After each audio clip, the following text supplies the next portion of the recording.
Gustavo Alegret. Aviones militares de Estados Unidos aterrizan en Cúcuta, Colombia, con toneladas de ayuda humanitaria. ¿Se conseguirá la entrada de medicinas y alimentos a territorio venezolano? Nueva propuesta de diálogo en Nicaragua. ¿Cederá Daniel Ortega en los puntos más exigentes? ¿Cómo afecta la retórica del presidente Trump al modo de vida en las ciudades fronterizas? Y vuelve la violencia a Francia. Policía lanza gases lacrimógenos contra manifestantes en París. Comienza Club de Prensa con Gustavo Alegret. Estas y otras cuestiones son las que vamos a conversar en nuestra mesa de trabajo hoy con quienes ya nos acompañan, con Rafael Bernal, es periodista, trabaja para el portal de información política The Hill, aquí en la capital estadounidense. Rafael, buenos días. Buenos días, Gustavo. Gracias por estar con nosotros. Y con Antonio de la Cruz, es analista político, es experto en cuestiones de economía y petróleo. ¿Cómo estás, Antonio? Buenos días. Muy buenos días, Gustavo. Gracias por la invitación. Por estar de nuevo con nosotros. Este fin de semana hemos visto cómo aviones que partían desde Estados Unidos, particularmente desde Miami, aterrizaban en Cúcuta y no solo ha llegado ayuda humanitaria, han llegado también legisladores para supervisar.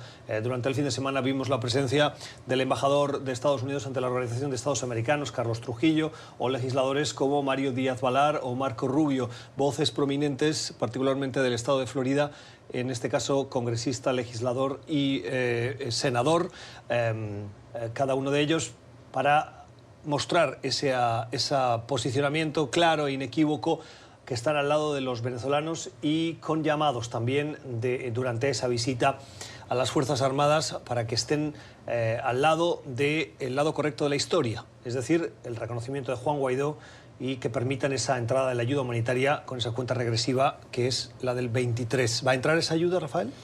Eso es, tenemos dos bailes políticos concurrentes aquí. El primer baile político es la comunidad internacional, sobre todo la OEA, liderada por Estados Unidos, tratando de obligar a Caracas, al régimen de Maduro, a cometer un error, a que si tiene gente que se está muriendo de hambre o en una situación de carencia grave y obvia, que siga deteniendo esta ayuda humanitaria.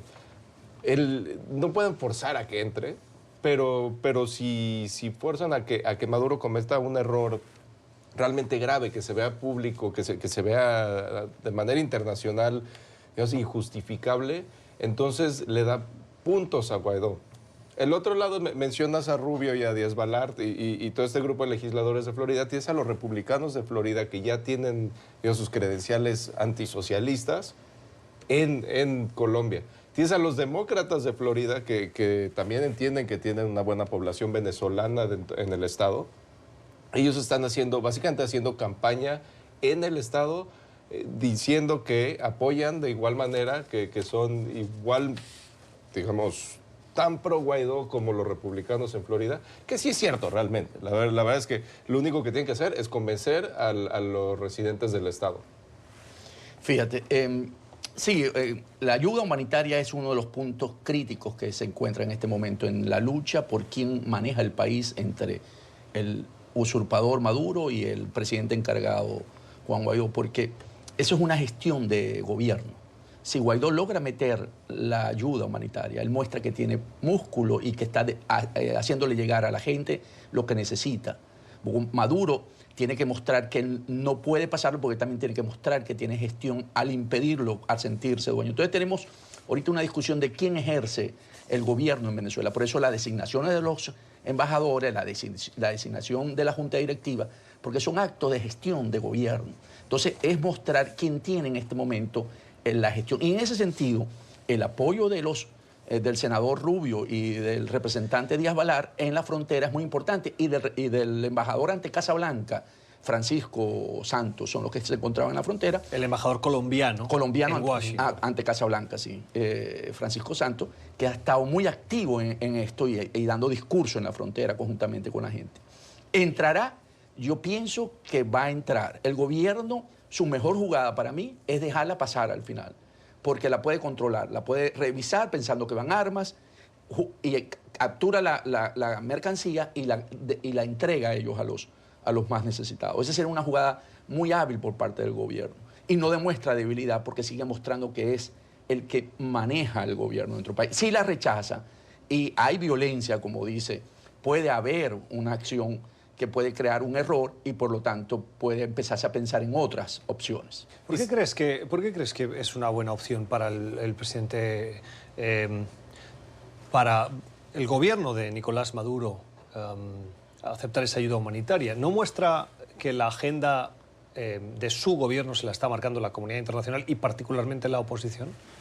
Fíjate, si unimos los eventos que viene un concierto el 22 en El Puente, que está invitando para la ayuda humanitaria, que va a poner el foco en la frontera. O sea, del 22 al 23 el mundo va a estar observando qué está pasando en la frontera colombo-venezolana, especialmente en Cúcuta. Entonces, si Maduro comete un error, ¿ok?, que es que tratan de meter la ayuda por los colaboradores que ellos están, lo que llaman ellos, que son los que van a meter la ayuda, va a tener un costo político alto, mientras que si él la deja pasar, desarma a la oposición o desarma al gobierno de Guaidó, porque eso es lo que él está pidiendo. Entonces él diría, bueno, aceptamos, la van a revisar en la frontera, por supuesto, eso va a ser un escándalo, porque le van a decir que van armas. Y entonces, y él, como gestión de su gobierno, va a decir, vamos a nosotros entonces a controlarla. Y no tiene por qué entregársela a los sectores humildes, la controla. Y ya, y el efecto se pierde. Yo creo que hay un elemento de oportunidad que tiene que evaluar muy bien el gobierno usurpador de Maduro. Rafa. Y otra cosa que seguramente va a suceder, que es muy común en estos casos, es va a haber un reempaquetamiento de la ayuda, porque esa ayuda viene estampada con ayuda de Estados Unidos, USAID. Entonces seguramente el gobierno de Maduro va a decir, trataron de meternos toda esta propaganda, además de, seguramente va a acusar que hay armas, eso puede suceder o no, pero la reempaquetan, dicen, removimos tantas toneladas de propaganda yanqui, ¿no? Y esa propaganda yanqui puede ser simplemente la caja de cartón que dice Made in USA. Y otro punto que sí es que me pareció interesante, en esa competencia por control entre Maduro y Guaidó, estuvo esta visita de los eurodiputados que entraron a invitación de la Asamblea Nacional y Maduro los corrió al mismo tiempo. Y sí es cierto, van a tratar de seguir estas provocaciones, va a ser una tras otra de parte de la comunidad internacional. Y si Maduro logra responder, digamos, no bien, pero si logra responder de una manera que lo beneficie políticamente, que lo haga ver como el lado fuerte, puede acabarle ayudando todos estos ataques. El contraataque puede ser más efectivo que el ataque. Yo pienso que con la visita de los eurodiputados que encabezada por González Pons, ¿verdad?, del Partido Popular de España, ahí hay un error político por parte de Maduro. ¿Por qué?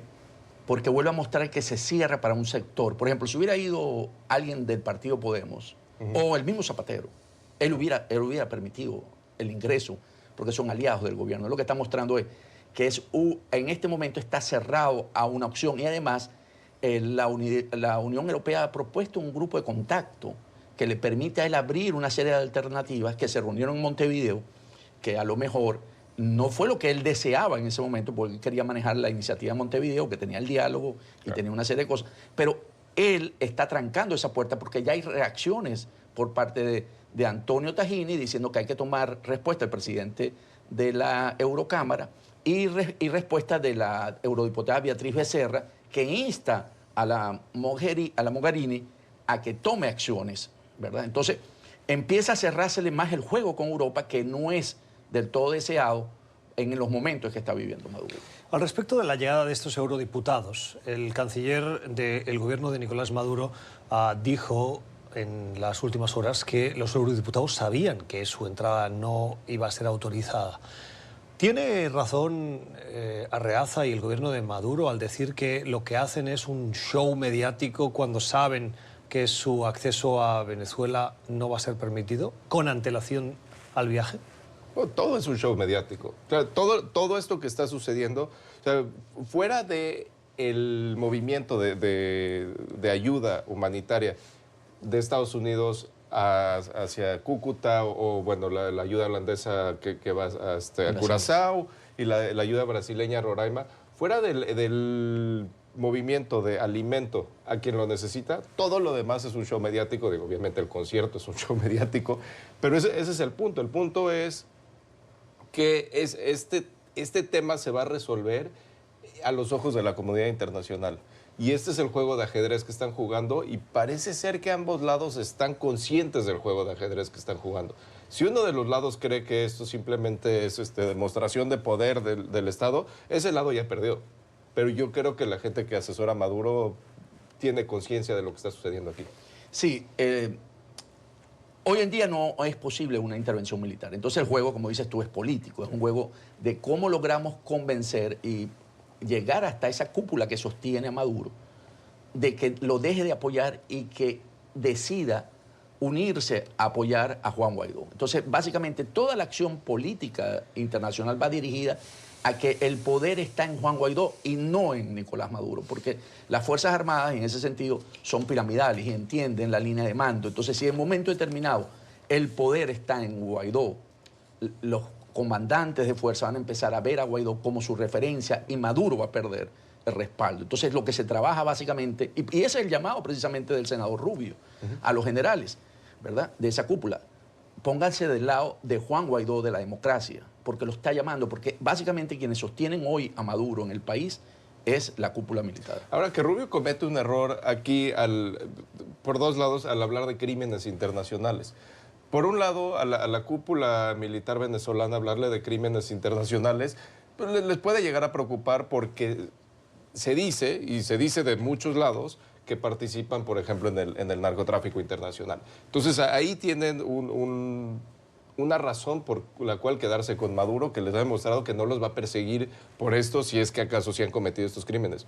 Y por otro lado, le da argumentos a Maduro, porque tener un senador republicano hablando de crímenes internacionales, después de que un gobierno republicano se salió de la Corte Internacional de Justicia, abre más a los argumentos de que Estados Unidos habla con hipocresía cuando defiende derechos humanos. Vamos a ver, esta semana hablaba con un experto en legislación internacional y en crímenes de lesa humanidad. Hay una frase que ha repetido mucho, y les pido el comentario para nuestra mesa de debate, que tanto dirigentes políticos como analistas concluyen que no permitir la entrada de la ayuda humanitaria es un crimen de lesa humanidad. Técnicamente puede ser un crimen, pero no un crimen de lesa humanidad. Correcto. Porque lo que dice técnicamente la definición de ese crimen de lesa humanidad es si hay un conflicto bélico y tú no estás permitiendo esa ayuda para atender a civiles. Aquí no hay una guerra, hasta la fecha. Por lo tanto, repetir esa máxima cuando los que la repiten, yo creo que saben que eso no se ajusta a la definición de crimen de lesa humanidad, ¿no es darle argumentos al gobierno de Maduro? Sí, fíjate, cuando lo dicen es básicamente un mensaje a la cúpula militar, un mensaje a decirle: si ustedes continúan esta línea pueden ser perseguidos el resto de sus días por los crímenes de lesa humanidad. Es un mensaje de miedo, tratando de ver si el miedo funciona. Claro, pero el miedo tiene que ser creíble. Sí, sí. Y si no es creíble, es como decir que John Bolton apareció con una libreta, si me permiten, de las así, que ponía 5.000 tropas a Colombia. El otro día un experto militar me decía: la invasión de Grenada se realizó con 7.000 tropas. Grenada es la mitad de la superficie de Caracas aproximadamente. O sea, es muy pequeño. Entonces, cuando tú amenazas con 5.000 tropas a un país cuya superficie es la de Venezuela y que solo Caracas es la mitad del territorio al que hace unos años Estados Unidos le destinó 7.000, te das cuenta, al menos desde el punto de vista venezolano, que eso no es creíble, que es, como me decía el analista, un bluff. Entonces, los 5.000, los crímenes de lesa humanidad, con esos argumentos, estás dándole argumentos al contrario. Le das mucho crédito a Rubio, porque Rubio se ha hecho una reputación de hablar muy, muy agresivamente en términos de derecho internacional y de no hablar con mucha sustancia en general. Y creo que hablé mal hace rato porque dije que Estados Unidos se salió de la Corte Internacional de Justicia, se salió de la Corte Penal Internacional, que en todo caso podría ser el trayecto donde se podría hablar de un crimen internacional individual, porque la Corte Penal Internacional persigue individuos, no estados. Entonces, pues, tal vez por ahí podría ir, pero de todos modos Estados Unidos no puede hablar de la Corte Penal Internacional. Y sí es cierto, no hay un crimen de lesa humanidad aquí. Si se llega a un momento de que... Hay conflicto bélico, entonces ahí sí podría, pero esa es no una lo hay. causal de que entren las convenciones de Ginebra. La otra causal podría ser si se da el caso de un genocidio, digamos, si el Estado venezolano a propósito trata de eliminar la alimentación para un cierto grupo de opositores y para que básicamente no se Bueno, hay mueran gente de hambre, se vayan. hay gente que probablemente ya en las cuentas de Twitter del programa ya nos está diciendo que, oigan, ustedes no tienen ni idea, esto sí es un genocidio, están acabando con nosotros, miren la crisis humanitaria. Que quepan en la definición de genocidio internacional. Todavía no, digamos, ninguno de los expertos internacionales ha llegado a ese punto. Hay un elemento que sí cabría y que no se ha logrado instaurar porque lo declara la ONU, que es la responsabilidad de proteger a los pueblos, ¿no? Sí. R2P. O sea, los gobiernos tienen la responsabilidad de proteger a los pueblos de esas condiciones de alimentación y de medicina. Y eso se ha aplicado. Y ese sería, pero tiene que ser aprobado dentro de la ONU. Por eso tiene que ser una declaratoria de la ONU. Y por eso no ha podido, porque en la ONU no tienen los votos para aplicarla. Entonces, por eso a lo mejor usan los de crímenes de lesa humanidad que no tienen que no tienen que pasar por un organismo multilateral para ser aprobados, sino que tienen que documentarse y llevarse a la Corte, como lo hizo la OEA. La OEA lo hizo, que tiene un expediente introducido en la Corte Penal Internacional por crímenes de lesa humanidad. Sí, simplemente se tendría que tipificar, como viene en la Convención de Ginebra, y las causales iniciales ni siquiera están ahí. Y sí, simplemente no tiene mucho sentido lo que está diciendo Rubio y no ayuda a su argumento y hace ver peor a Estados Unidos porque nos recuerda los momentos que Estados Unidos no ha formado parte de la comunidad internacional. Un último comentario. Les pido, es habitual que el transporte, y lo digo desde el desconocimiento, pero creo que Estados Unidos busca un mensaje también. El transporte de esa ayuda humanitaria está siendo llevado desde Estados Unidos a Cúcuta con aviones militares. El transporte podría ser perfectamente con aviones de carga civiles y en cambio se usan aviones militares. Rafa, ¿tiene alguna connotación? ¿Es el procedimiento habitual? No, es perfectamente común y de hecho el que está entregando es el director de USAID o USAID, que es la Agencia para el Desarrollo. La Agencia para Desarrollo Internacional. Entonces, eso sí tiene, simplemente la Fuerza Aérea de Estados Unidos tiene las mejores opciones de logística para mover grandes cantidades de ayuda. Y rápido. Hay un elemento importante que agregar, según está recogiendo la prensa hoy, que hoy Trump, en su mensaje en Florida, le va a pedir a Maduro que renuncie. O sea, está concatenado con todas estas acciones. O sea, hoy Trump supuestamente en su mensaje le dice a Maduro que por favor renuncie a la usurpación del país. Pero, ¿y qué va a hacer Maduro? ¿Reírse? Se podrá reír, pero sigue la presión internacional, lo que te quiero decir. Es parte del baile es el baile. Es lo que decimos. Es una hoy la guerra es coreografía. asimétrica y empieza por tipo de... Con la guerra asimétrica, una de las partes es los medios. Vamos a hacer una primera...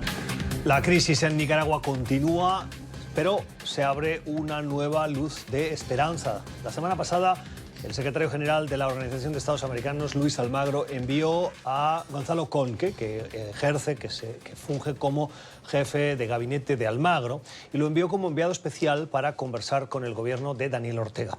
El objetivo es recuperar el diálogo, hoy roto, suspendido, en una crisis que lleva ya más de 300 muertos en la República Centroamericana. Gonzalo Conque mantuvo esas reuniones discretas y el gobierno de Daniel Ortega se muestra dispuesto al diálogo, pero la Organización de Estados Americanos pone condiciones, entre ellas la liberación de los presos políticos o los considerados presos políticos, que de acuerdo a estimaciones de organismos de defensa de los derechos humanos podrían ser alrededor de 600.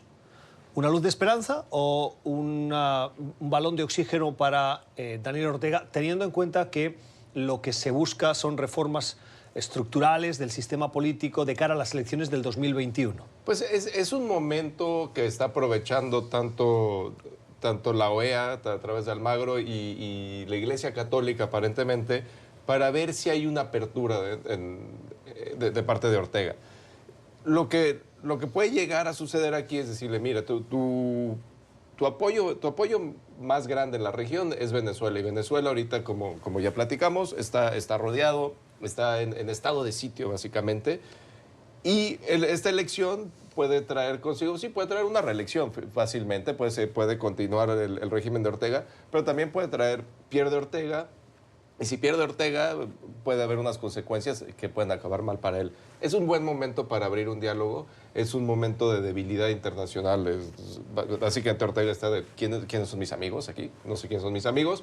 Y los que están entrando, aparte, es la izquierda de la Iglesia y la izquierda digamos, la izquierda democrática de Latinoamérica. Pero la Iglesia puede continuar ejerciendo su papel de mediador en ese diálogo, especialmente después del rechazo que tuvo por parte de Ortega en el último intento de esas mesas de diálogo que concluyeron en nada y que precisamente llevaron al gobierno Ortega Murillo a decir que la Iglesia había tomado partido. Bueno, y ahí es lo que estábamos platicando fuera del aire. Justamente el Papa Francisco reinstituye a Ernesto Cardenal, el poeta que alguna vez fue miembro del gabinete, de un gabinete del partido de Ortega, digamos, sandinista. Lo deja dar misa otra vez, tiene 94 años el señor, pero esa es una señal de apertura. Y la otra señal es que en las mesas de diálogo que pidió Ortega, los únicos que se aparecieron fueron el cardenal de Managua, el arzobispo de Managua y el nuncio apostólico. Entonces sí están abriendo. Yo creo que son pasos muy iniciales, no se está hablando de que Ortega va a ofrecer elecciones democráticas y que las ejerza, digamos, la OEA automáticamente.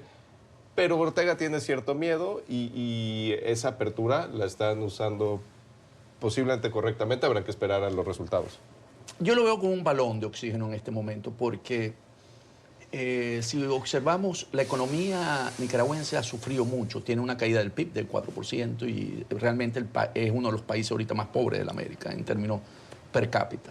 Entonces, si vemos como una economía que está sufriendo demasiado por lo que ocurrió el año pasado, por todas las protestas, los bloqueos de calle, ¿verdad? La inversión se fue. Recordemos que se iba a hacer el canal alterno al de Panamá con los chinos y toda esa obra de infraestructura se ha paralizado.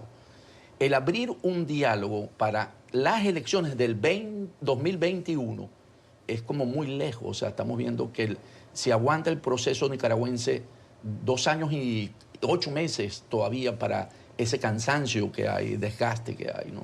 Y básicamente va al sector privado con la Iglesia, con el cardenal, que, como lo dijiste, en Nicaragua ha tenido un rol distinto al que ha tenido en Venezuela. Son distintos, ¿no? Son roles distintos en ese sentido.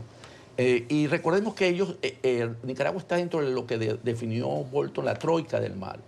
O sea, es Cuba, Venezuela y Nicaragua para el gobierno de Donald Trump.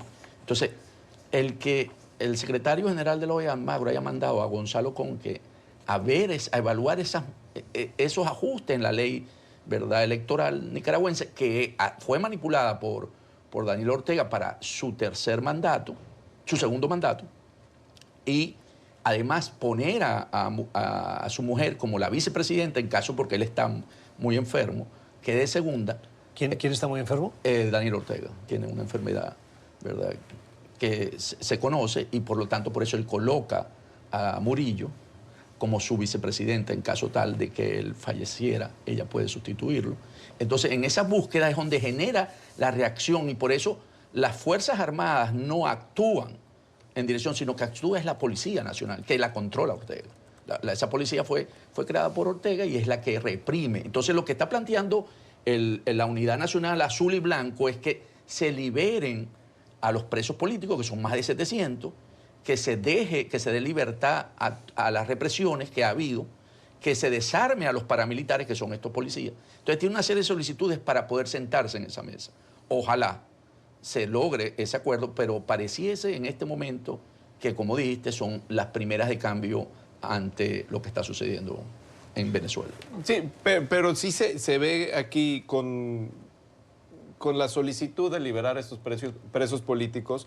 Realmente yo creo que lo que está tratando de hacer la OEA y la Iglesia es ver si Ortega está en posición de negociar para empezar, porque puede ser que esté enfermo y también Murillo en qué posición está. y realmente si quieren negociar o si quieren esperar a ver qué pasa con Venezuela y luego escoger nuevos bandos. Porque para eso han sido buenos. O sea, sí, ahorita son parte de la troika de la tiranía, pero han sido buenos para como ir como va la marea un poquito. Sí. Y es sano para, digamos, para el lado democrático. Si existiese la troika de la tiranía, no hay que dejar que John Bolton ponga la agenda siempre, pero si existiese la troika de la tiranía, empezar a separar sus partes para poder entonces, digamos, darle medicina específica a los males que tiene cada estado en particular. ¿Dónde pueden acabar? Es decir, siempre que se habla de una crisis política en la que se pide elecciones para acabar con la elección perpetua, siempre se piensa en, bueno, pues Maduro puede acabar en Cuba, Daniel Ortega puede acabar en Cuba. Parece que Cuba es el gran destino de los dictadores, el destino eterno, ¿no? Que no se acaba de concretar, pero que es la salida. ¿Creen que Cuba sería una opción para el futuro de Daniel Ortega? Sí, claro que sí, porque además, desde el punto de vista de su salud, podría ser muy bien tratado. Ellos consideran que en Cuba hay una muy buena medicina y si recordamos, el presidente Chávez al final termina en Cuba también. Y termina muriendo. Bueno, porque esas son las consecuencias cuando uno cree que es la mejor medicina, digo.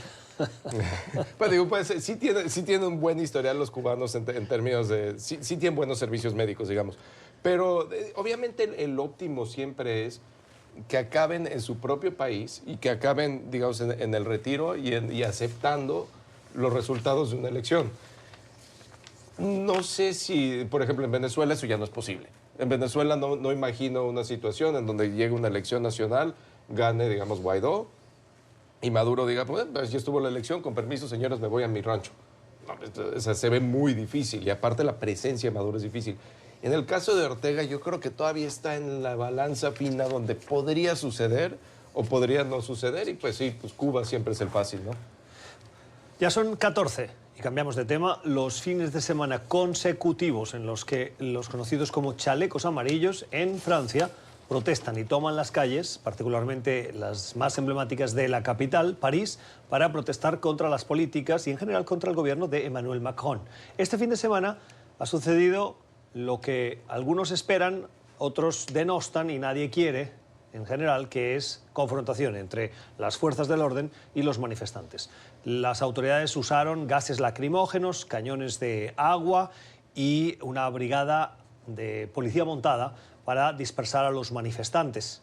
Se le complica a Macron las soluciones en las negociaciones con el movimiento de los chalecos amarillos, Antonio, para encarrilar las reformas que Francia necesita. Recordemos que Macron puso una agenda en la mesa, ¿no? La última vez a finales en enero, y con la que pensaba que el movimiento chaleco amarillo iba a se iba a debilitar. Si vemos ya las concentraciones son menores que en diciembre y a principios de enero, ¿no? En términos de volumen de gente.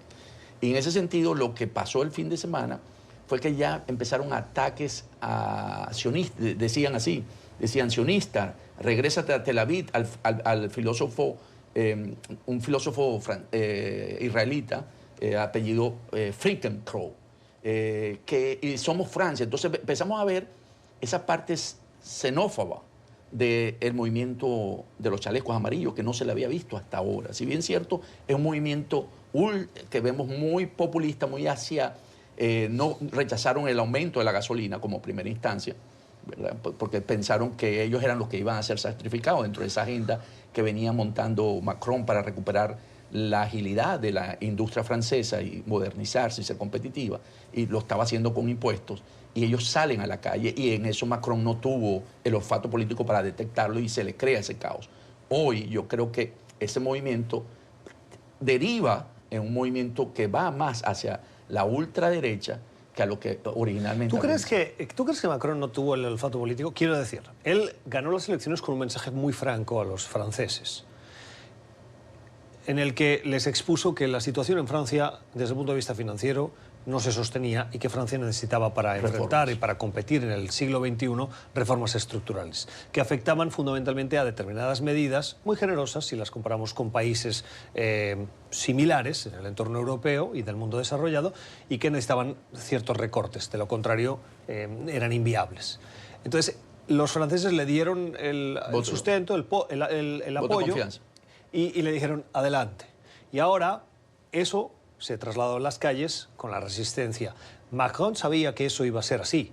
Lo que tal vez no identificaba es que era el aumento de la gasolina lo que generaría todo el debate. Pero en el momento en el que él da marcha atrás con ese aumento de la gasolina, el incendio ya está creado. Y por lo tanto, a partir de ahí, la protesta ya es en contra de toda su agenda. El olfato político lo hago cuando digo eso, el aumento de la gasolina. El aumento de la gasolina es muy sensible en los términos del pueblo. O sea, uno tiene... Sí, es cierto. Hay determinadas políticas que son muy sensibles. La gasolina, el transporte público... Y a eso es lo que yo me refiero. La electricidad, cuando tú subes esos impuestos... En Venezuela fue el Caracazo con Carlos Andrés Pérez. Subió la gasolina y le vino el Caracazo. Bueno, es que en gasolina te regalaban la gasolina. No, está bien, pero quiero decir, pero son elementos que son muy sensibles cuando tú aumentas. Claro, porque afectan a todos por igual. No, bueno, Macron lo leyó desde una perspectiva muy neoliberal. Eso de que afecta a todos por igual. El aumento de la gasolina, los subsidios a la gasolina son un subsidio a la riqueza, que son realmente a los únicos que ayudan son a los que tienen automóviles, los que usan... O sea, tú puedes... Perdón, pero hoy en día es como una televisión o una nevera. Un vehículo lo tiene, te diría que casi todo el mundo. Claro, en las zonas más depauperadas de América Latina, yo siempre encuentro estos dos electrodomésticos, la televisión y la nevera, siempre que haya electricidad, por supuesto, ¿no? Pero en el momento en el que a determinadas zonas rurales llega la electricidad, lo primero que se instala en las viviendas, la tele y el refrigerador. Y el refrigerador. Claro, el refrigerador es un instrumento de sanidad hasta cierto punto. Ha ayudado a que la gente viva más años, el refrigerador. Los coches, sobre todo en un país con transporte público como el francés, o sea, finalmente, si te dijeran que son puros granjeros los chalecos amarillos y te están diciendo que no tienen gasolina para el tractor, puedes hablar de subsidios extras para la agricultura, que es meterse en otro tema, pero ya existen en Europa. Esto de los chalecos amarillos y la entrada del antisemitismo en los chalecos amarillos, la entrada de la apertura a expresarlo, es realmente a Macron lo ayuda con la comunidad internacional. Pero ahorita Macron necesita ayuda interna. Lo que hay que preguntarse es quién está apoyando estos chalecos amarillos ahorita. Y realmente, digamos, la oposición más fuerte de Macron viene de la derecha pesada francesa, que no se ha pronunciado tanto, pero realmente es preocupante y habla de una agenda... Siempre caemos en la agenda internacional que viene desde Rusia, que hay ciertas coincidencias y pues caben, ¿no? Caben todos los... Antonio. A mí me está recordando ya el movimiento chaleco amarillo a los movimientos de los indignados en el 2011, por allá, aquí en Estados Unidos, en la que salieron a las calles. Claro, estos son mucho más radicales, sí, para protestar lo que estaba ocurriendo, ¿no? Se han vuelto un movimiento antisistema. Y cuando son movimientos antisistema, realmente puede tener ramificaciones que pueden llegar a Moscú, como dice, porque es implosionar el sistema democrático como tal, o sea, las instituciones. Pero hay voces dentro de los chalecos amarillos que, Antonio, te dirían, nosotros no somos antisistemas, somos antipolíticas neoliberales de Emmanuel Macron, pero creemos en la República, creemos en el sistema de división de poderes y no tiene una cosa nada que ver con la otra. Que dentro del movimiento de chalecos amarillos los haya antisistema, los haya antisemitas o los haya de la ultraderecha de Marine Le Pen, pues a todos les une una misma causa, que es Emmanuel Macron. Y incluso la influencia rusa también puede estar interesada en ese movimiento, porque en el fondo lo que busca es desestabilizar a Occidente, y si eso desestabiliza a Emmanuel Macron, a Rusia le conviene, como lo hizo en las elecciones de Estados Unidos, que desestabilizando a la primera potencia internacional o ayudando a la salida del Reino Unido de la Unión Europea, desestabiliza el orden establecido en río revuelto, ganancia de Putin. Sí, exactamente. Sí, es correcto, porque Macron, hasta que le estalla esto, era la figura referencial del sistema democrático occidental, de los valores y occidentales. del proyecto europeo junto con Angela Merkel. Sí, pero más Angela Merkel ya está de salida, porque ya tiene un sustituto, ¿verdad? Y aquí, en Estados Unidos, Trump no lideriza esas políticas más. Entonces, Macron era el hombre que se erigía como tal, y por lo tanto, tumbar a Macron no hay una figura de ese nivel de estadista tan alto ahorita en el Sí, es decir, Trump es enemigo del proyecto europeo. O sea, abiertamente. Sí, por eso apoya no Brexit, no sí. es. The Shining City ya no es. Lo que Macron tiene que averiguar por sí mismo y que nos avise cuando averigüe, porque va a ser una nota muy interesante, es si este movimiento sigue recaudando apoyo externo, digamos, quién está organizando y financiando, o si ya se volvió un movimiento, digamos, que se autoalimenta. Autogestionado, sí. Si ya se volvió un movimiento autogestionado, pues está en más graves problemas de los que parece. Pero no parece indicar que venga solito, digamos, que no venga sin apoyo de fuera. Bueno, un gran termómetro de lo que puede pasar y de lo que está sucediendo en Europa lo vamos a ver en las elecciones al Parlamento Europeo que se van a celebrar en mayo. Eso nos dará también el termómetro de lo que está pasando en España, con el surgimiento de partidos de derecha y ultraderecha, con lo que está pasando en Italia, con lo que está pasando en Francia y probablemente con el termómetro de cuán fuerte es hoy Angela Merkel en Alemania. Interesante ver esos resultados. Lo prometido es deuda y Donald Trump lo dijo por activa y por pasiva, y tras cerrar la administración 35 días ha recurrido a la última carta, parece, que le quedaba, y es la de la emergencia nacional para avanzar en su proyecto estrella, su propuesta básica, fundamental de la última campaña electoral que le llevó a la presidencia, la de construir el muro. El Congreso no le da los fondos. La Constitución en Estados Unidos dice que la apropiación de recursos para el Ejecutivo la tiene que aprobar el Congreso. El Congreso no está por la labor y Trump ha dicho, pues muy bien, me salto al Congreso y recurro a una prerrogativa presidencial que es la de la emergencia nacional. Esa prerrogativa le permite utilizar fondos que hoy están asignados a otros departamentos para el proyecto específico, teniendo en cuenta, claro, que se trata de una emergencia. Ahora el presidente lo ha hecho y muchos cuestionan que realmente se trate de esa emergencia. No le avalan los datos ni de llegada de migrantes, ni de entrada de drogas, ni de vinculación entre criminalidad e inmigración, pero en cualquier caso el presidente ha dicho eso es una crisis, por lo tanto recurro a la emergencia nacional. Hoy en Estados Unidos, en diversas ciudades, entre ellas esta, Washington, van a haber en las calles protestas, entre las que los ciudadanos y legisladores van a salir a decir que esa no es la opción. Pero, Rafael, la posibilidad de que el Congreso, como dice la legislación estadounidense, revierta esa emergencia nacional también es muy pequeña.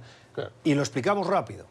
Una vez el presidente declara la emergencia nacional, las dos cámaras tienen que votar por mayoría simple que una legislación que revierta ese veto, esa emergencia nacional.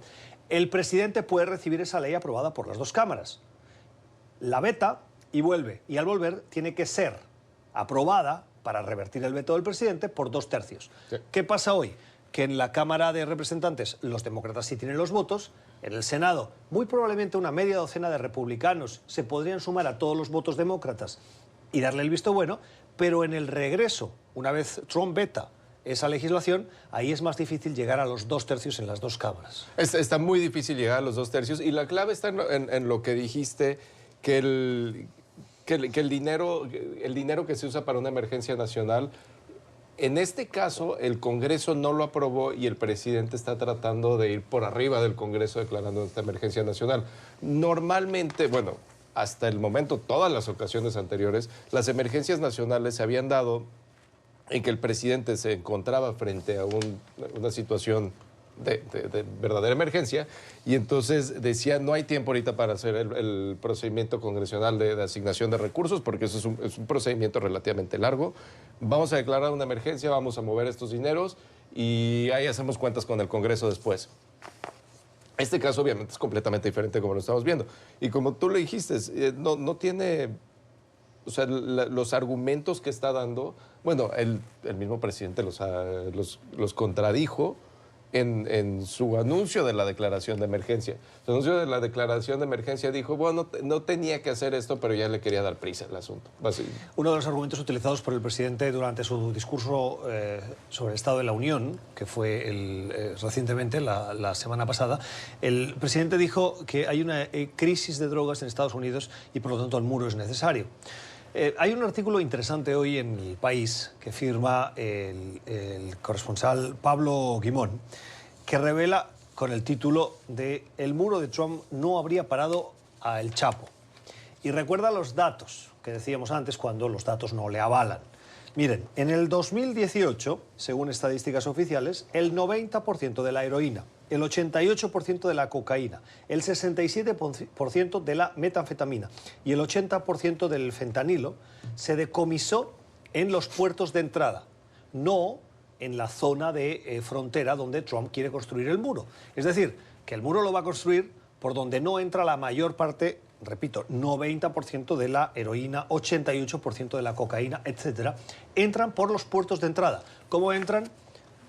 Escondida en latas, por ejemplo, de conservas, que no llevan conservas sino la droga, escondida en otro tipo de mercancías que pueda entrar a través de la frontera, que no es controlada ni encontrada por parte de las autoridades, o por los túneles, que los túneles pasan por debajo de lo que podría ser el túnel, el muro, quiero decir.